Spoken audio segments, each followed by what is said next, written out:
जम्बूद्वीप के भरत क्षेत्र के भारत देश में इस वर्तमान हुंडाओ सर्पनी काल में आर्यखंड के अंदर प्रथम तीर्थंकर भगवान वृषभदेव उपाधि लेकर अंतिम तीर्थंकर भगवान महावीर स्वामी पर्यंत 24 धर्म तीर्थ शासन नायक जिन राज हुए हैं उन सबको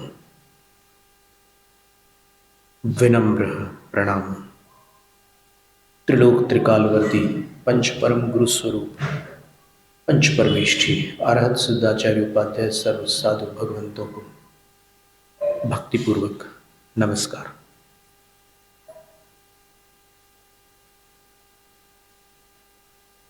द्वादशांग श्रुत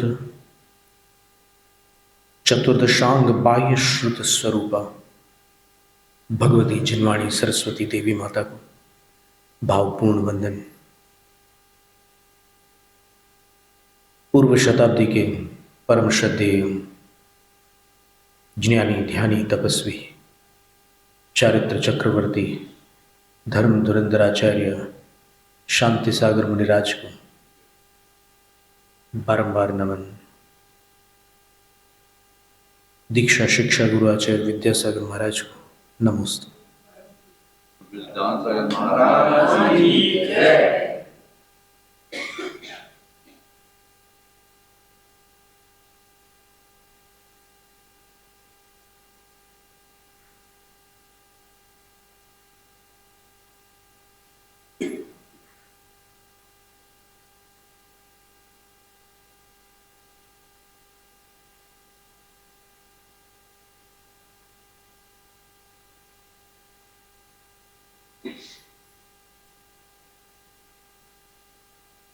जिन चैत्य और चैत्यालय इनके वर्णन में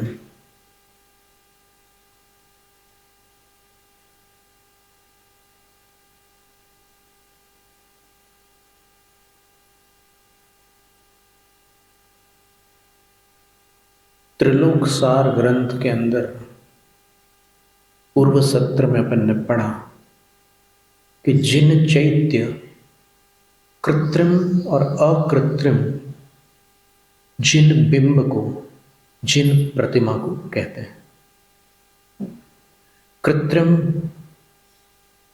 वो बिंब होता है जिसको बनाया अथवा बनवाया जाता है और अकृत्रिम सहज होता है, उसमें किसी की कारीगरी नहीं होती, वो सहज होता है।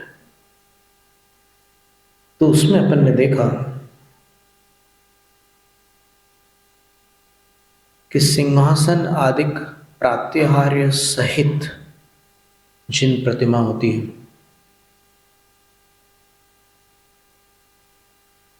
पंडित शरद बनारसी जी हैं छिंदवाड़ा के, वो पहले आचार्य विद्यासागर महाराज श्री के संग में कुछ समय तक ब्रह्मचारी थे। उन्होंने एक संस्मरण सुनाया था कि जब आचार्य विद्यासागर महाराज लगभग 1974 के आसपास राजस्थान से मध्य प्रदेश आए तो मंदिर में प्रतिमा को इस प्रकार देखा तो प्रतिमा में वो सारी रचनाएं नहीं थी जो इसमें शास्त्र में लिखी हुई है और जो दक्षिण की प्रतिमाओं में सभी प्रतिमाओं में होती है लगभग। तो सिंहासन आदि सहित और विनील कुंतल, अभी आदि जो शब्द दिया है ना उसको आगे और स्वयं आचार्य गाथा द्वारा बताएंगे कि आदि का मतलब क्या है। केवल अष्ट प्रात्याहार्य होते हैं भगवान के पास या और भी कुछ होता है, तो वो बताने वाले हैं। तो तब आचार्य श्री के मुख से निकला कि ऐसी तो सिद्ध प्रतिमा होती है, यानी वेदी है और ऊपर एक मूर्ति है, बस बाकी कुछ नहीं है।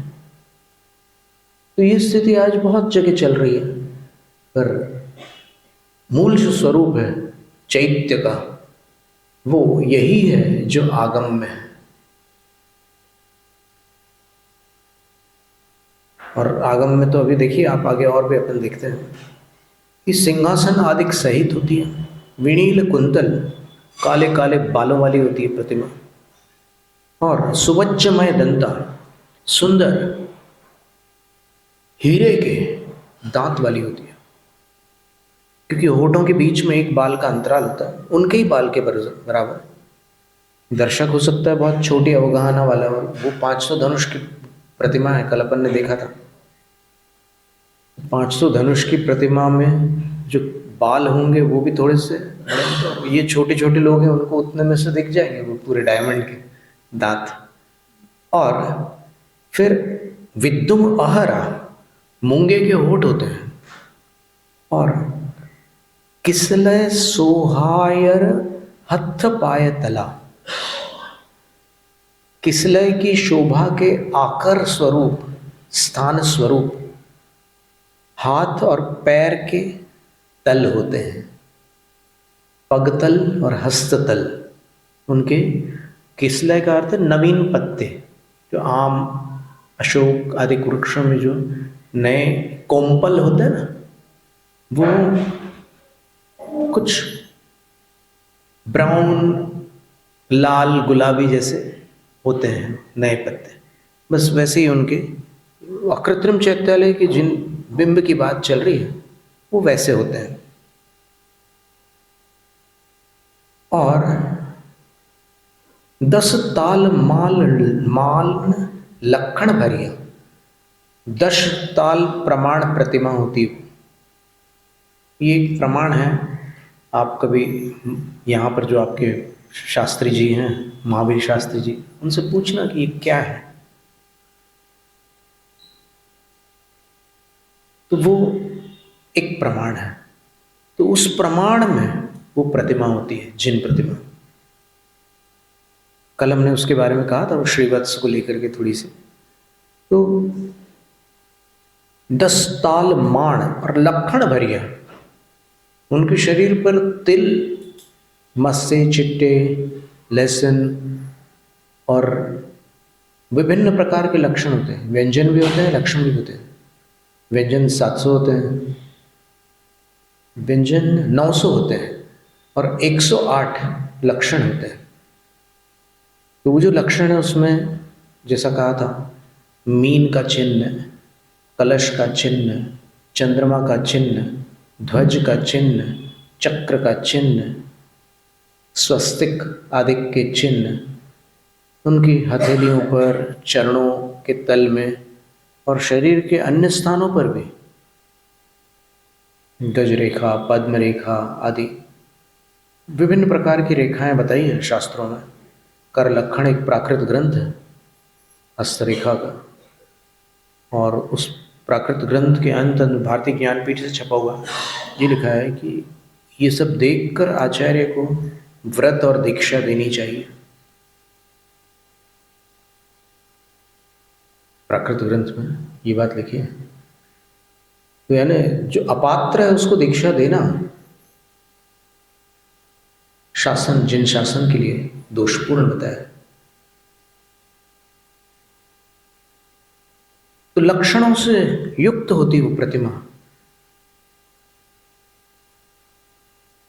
और आंखों की भ्रुकुटियां, ऊपर की पलकें, नीचे की पलकें, और भीतर जो इंद्रनील मणि जैसे उनके नेत्रों का काला भाग होता है, और सब कुछ सुव्यवस्थित होता है।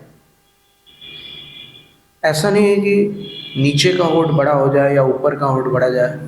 लक्षण शास्त्र में जो अशुभ लक्षण वाले अंगोपांग बताए हैं, वैसा कुछ भी भगवान की प्रतिमा में नहीं मिल सकता अकृत्रिम चैत्यालय में। नीचे के होठ जिसके बड़े होते हैं उसको वो मिष्टान्न प्रेमी होते हैं। होठ जिसके पतले होते हैं उसके अंदर करुणा थोड़ी कम होती है।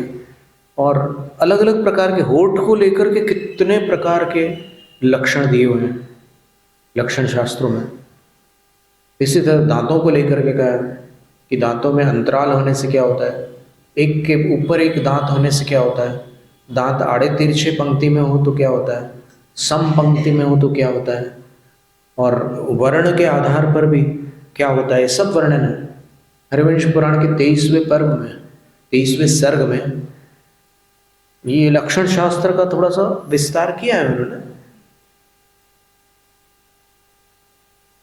तो इन सब लक्षणों से भरी हुई वो प्रतिमा होती है जिसको अकृत्रिम चैत्य कहा है। और कैसी लगती है? बेखंत एवं, उनकी आंखें जो है सौम्य दृष्टि रहती है, नासा दृष्टि नहीं है, सौम्य दृष्टि है। और सौम्य दृष्टि में क्या है कि पलकें न तो पूरी खुली है न पूरी बंद है, ऐसे थोड़ी सी अर्ध निमीलित है और सहज दृष्टि से वो बस देख रहे हैं। एक उग्र दृष्टि होती है, एक सहज दृष्टि होती है और एक नासा दृष्टि होती है।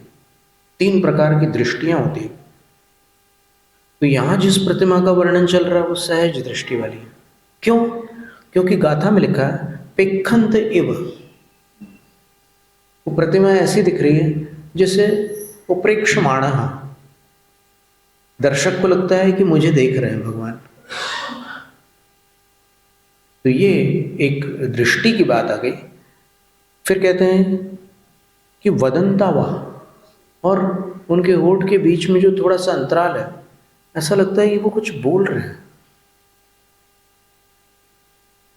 इतनी सजीव प्रतिमा होती है वो अकृत्रिम चैत्यालय की, यानी ये कह पाना कठिन है कि ये प्रतिमा है या साक्षात भगवान है। ऐसी अलौकिक प्रतिमा होती है अकृत्रिम चैत्यालय की। और कैसे होते हैं? पुरुजिण तुंगा, पुरुजिण का अर्थ है आदिनाथ भगवान, उनके जितने ऊंची प्रतिमाएं होती है अकृत्रिम चैत्यालयों की। और कैसी होती है? रैणमया, रत्नमय होती है।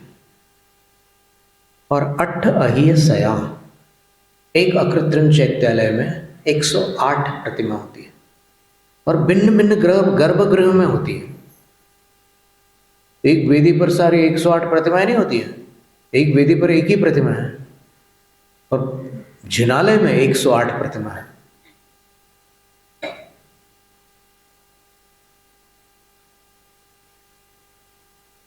और प्रतिमा के साथ और क्या क्या होता है? तो कल अपन ने देखा था कि अष्टमंगल द्रव्य होते हैं, और उसमें भी अष्टमंगल में क्या क्या है? भृंगार का अर्थ है झारी। झारी आप जानते होंगे, एक कलश होता है और उसमें ऐसे करके एक नली जैसी होती है, जैसे किटली में होती है ना चाय की, आपके दृष्टांत से ध्यान में आ जाए तो वो ऐसी एक नली जैसी होती है, उसको झारी बोलते हैं। संस्कृत भाषा में उसको भृंगार बोलते हैं। तो वो मंगल द्रव्य है, उसकी संख्या 108 होगी एक जिन प्रतिमा के साथ। 108 भृंगार वहां पर स्थापित करेंगे। फिर दूसरा क्या है? कलश।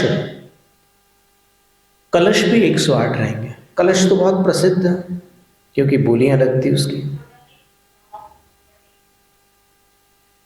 और फिर तीसरा है दर्पण। दर्पण भी 108 रहेंगे। फिर चौथा है वीयण। वीयण का अर्थ होता है व्यजन। व्यजन का अर्थ होता है, बीजन भी बोलते हैं उसको, उसका अर्थ होता है वो हाथ से जो पंखा चलाते हैं ना, वो भी एक मंगल द्रव्य है। तो वो भी 108 की संख्या में होते हैं वहां पर।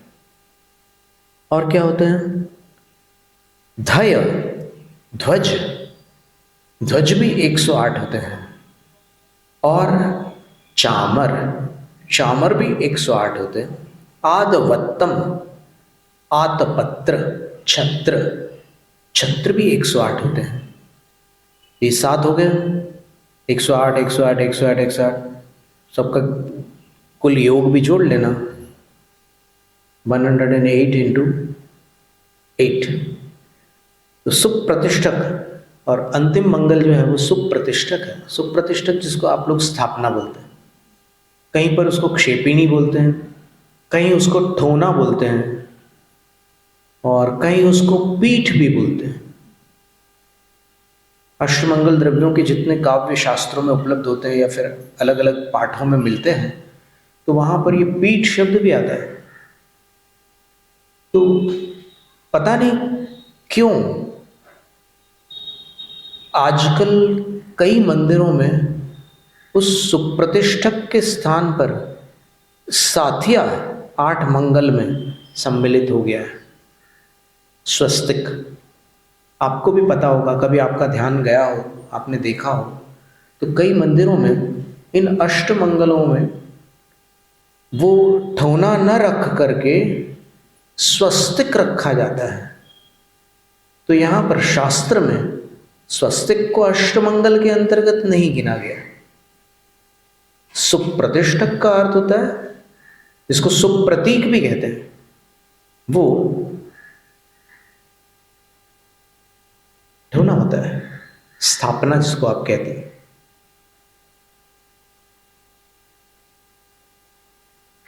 तो अट्ठ ही सयानी पत्तेयम, ये 8 मंगल हैं, इनमें से एक एक 108 होंगे।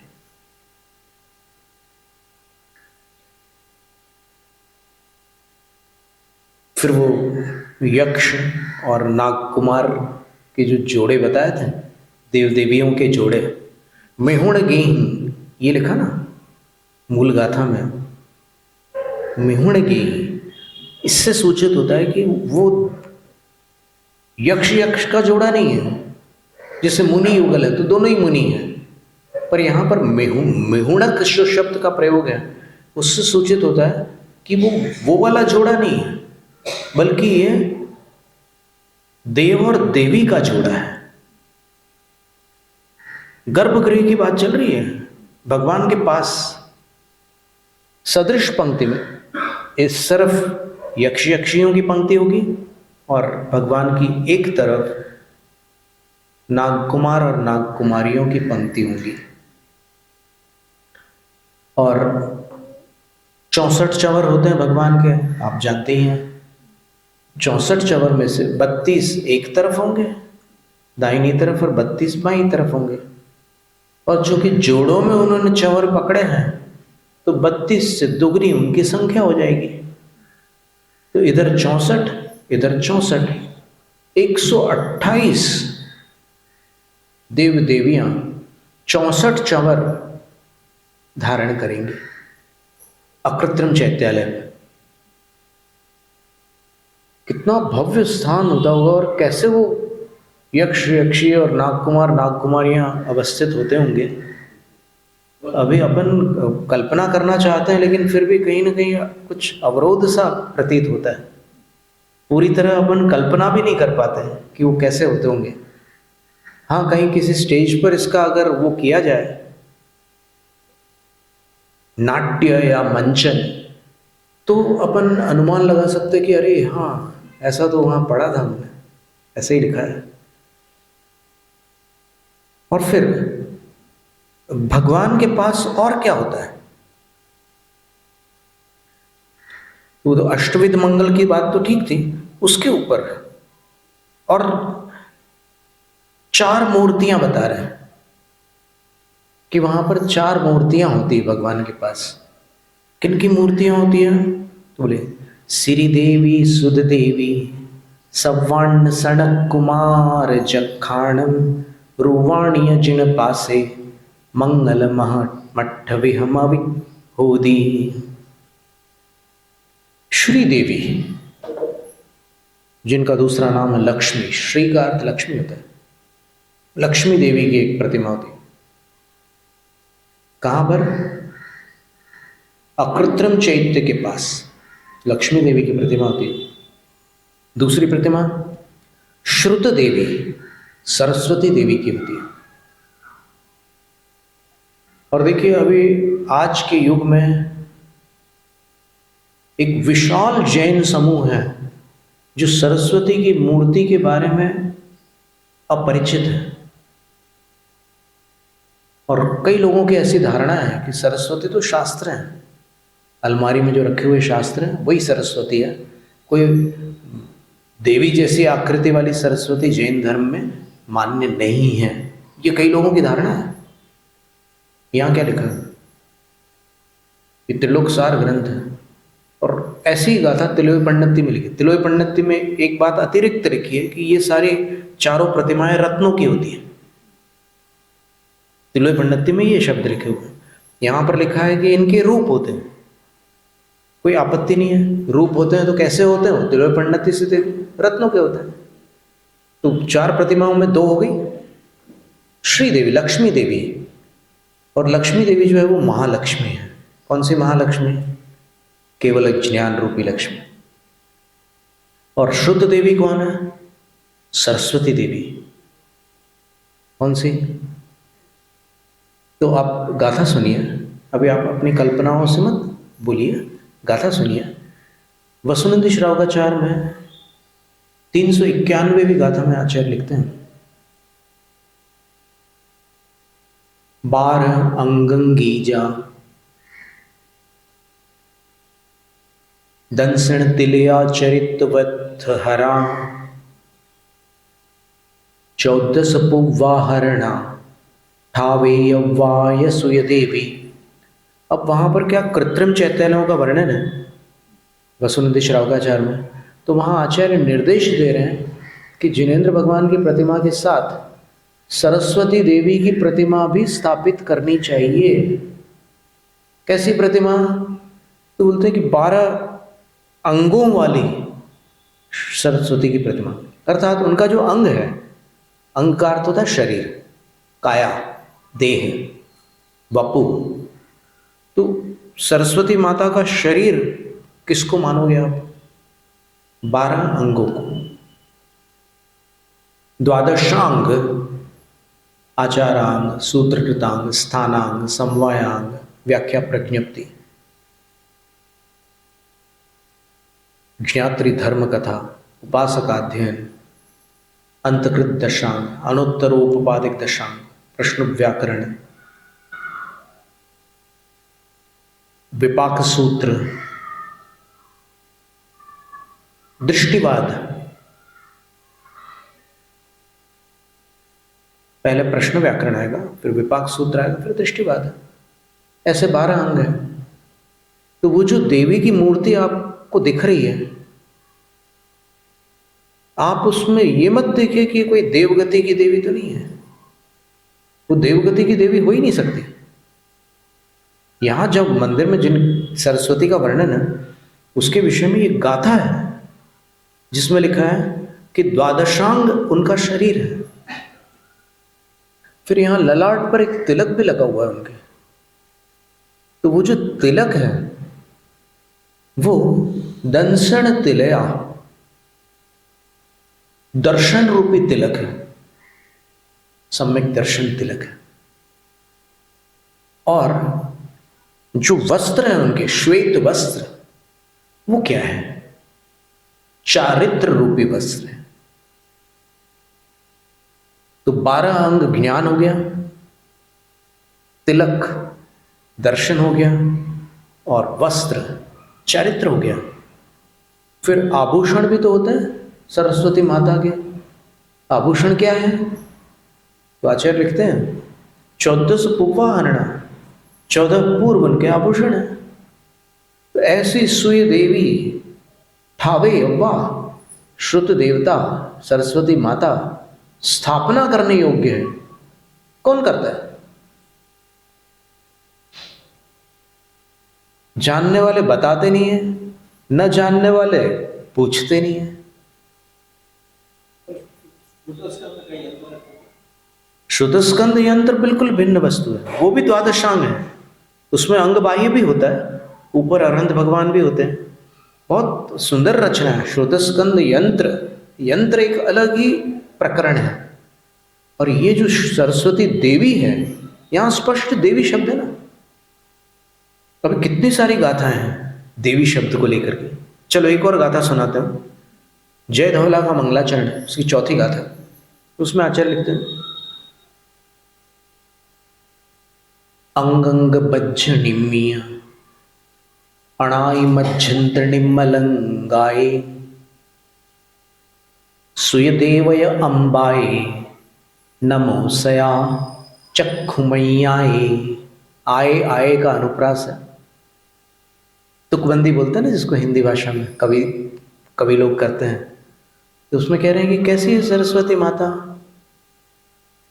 अब एक प्रश्न वहां आया था जब हम विदर्भ में थे तो बुल्ढाना से एक बहन ने पूछा कि सरस्वती को माता कौन से शास्त्र में कहा है। एक मुनि महाराज का कहना था कि नहीं, माता मत बोलो। तो फिर हमने उनसे कहा कि सरस्वती को माता सरस्वती स्तोत्र में कहा है। उस समय हमारे पास वो संदर्भ उपलब्ध था। तो सरस्वती स्तोत्र में क्या था? जगन माता और विदुषाम माता। अब डबल माता है, उसको आप माता न मानो, ये कैसे चलेगा? जगन माता है ना। सरस्वती स्तोत्र कभी सुना हो आपने? प्रथमं भारती नाम, द्वितीयं च सरस्वती, तृतीयं शारदा देवी, चतुर्थं हंसगामिनी, पंचमं विदुषां माता, षष्ठं वागीश्वरी तथा कुमारी, सप्तमं प्रोक्तमष्टमं ब्रह्मचारिणी, नवमं च जगन्माता, दशमं ब्राह्मणी तथा एकादशं तु ब्रह्माणि, द्वादशं वरदा भवेत्।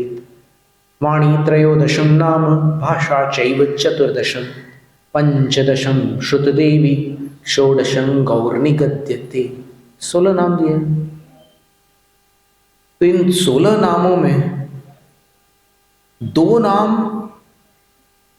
माता के हैं। अब ये जो जय धवला की गाथा अभी हमने पढ़ के सुनाई थी, उसमें देखो, फिर उसमें भी आचार्य वीरसेन स्वामी कह रहे हैं, सुय देवय अम्बाए। अम्बा का अर्थ क्या होता है?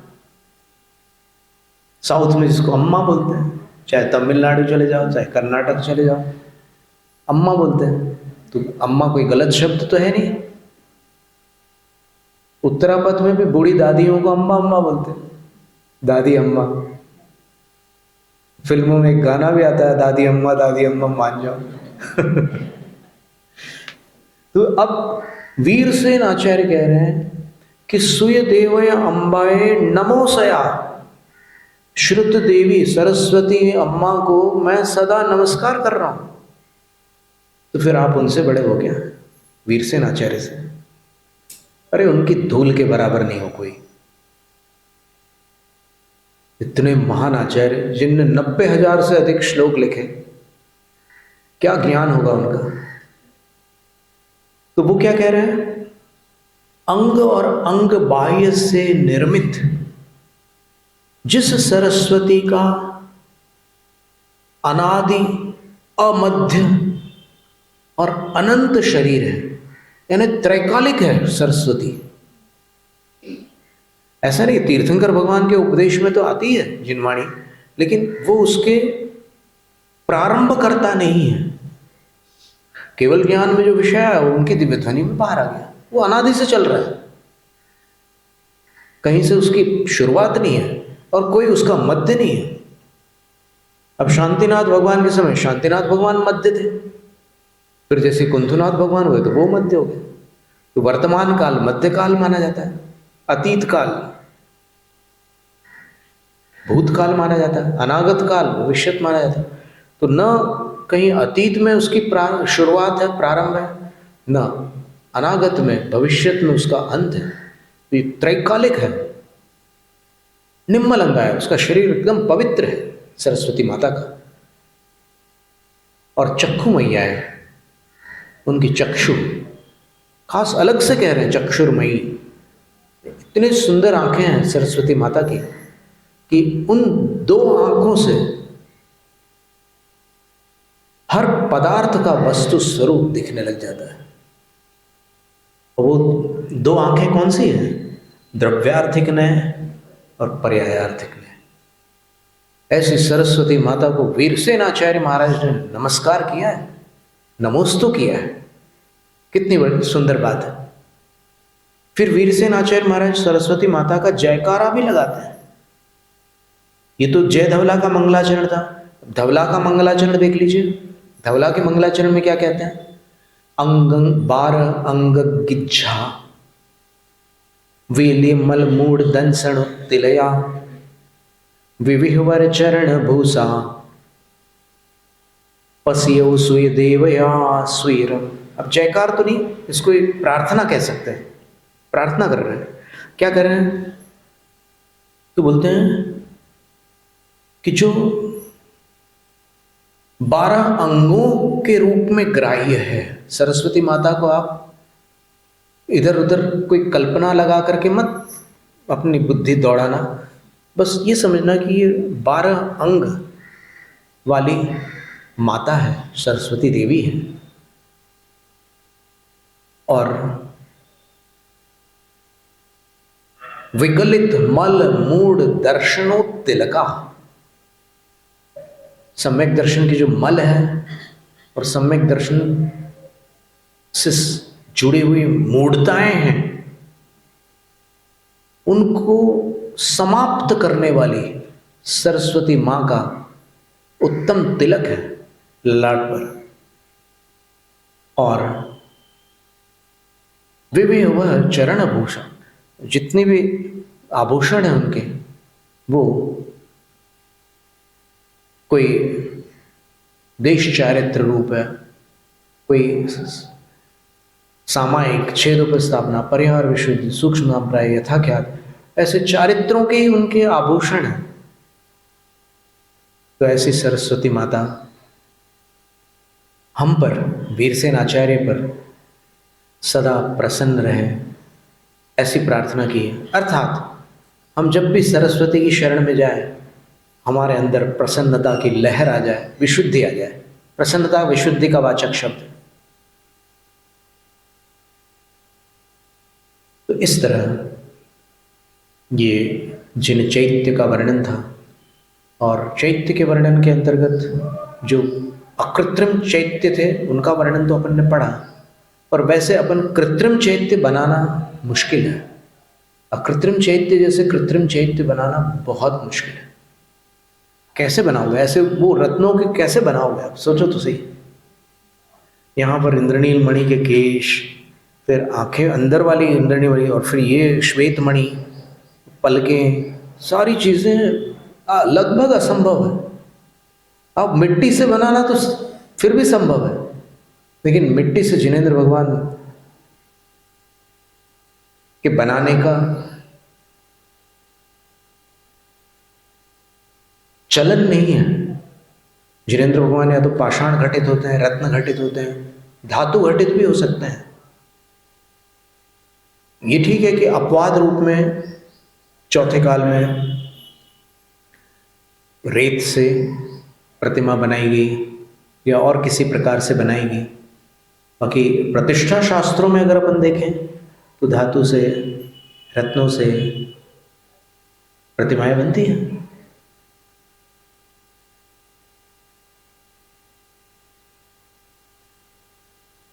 चैत्यालय के विषय में भी बहुत सुंदर बातें हैं। लक्ष्मी का वर्णन इस ग्रंथ में तो दोनों की गाथाएं नहीं दी हुई है, लेकिन लक्ष्मी जो है, अगर सरस्वती भगवान की वाणी है तो फिर लक्ष्मी भगवान की ज्ञान लक्ष्मी है। इसको लोक में दीपावली के समय लोग अपने द्वार पर शुभ और लाभ लिखते हैं। तो आचार्य विद्यासागर महाराज श्री ने सन 2013 में, जब हम उनसे अमरकंटक में भेंट हुई थी उनसे, तो वहाँ पर उन्होंने बताया कि शुभ जो है वो सरस्वती है और लाभ जो है वो लक्ष्मी है। मतलब लोक में शुभ जो है अपनी विद्या है, ज्ञान है, और लाभ जो है वो लक्ष्मी है। लेकिन यहां पर अकृत्रिम चैत्यालय में जो सरस्वती और लक्ष्मी है, वो सरस्वती जिनवाणी है और लक्ष्मी जिनेंद्र का ज्ञान है। और वीरसेन आचार्य महाराज ने धवला की पहली पुस्तक में स्पष्ट लिखा है कि दिव्य ध्वनि का कारण क्या है। तो उन्होंने बताया केवल ज्ञान। केवल ज्ञान और दिव्य ध्वनि में कारण कार्य भाव है। केवल ज्ञान कारण है, दिव्य ध्वनि उसका कार्य है।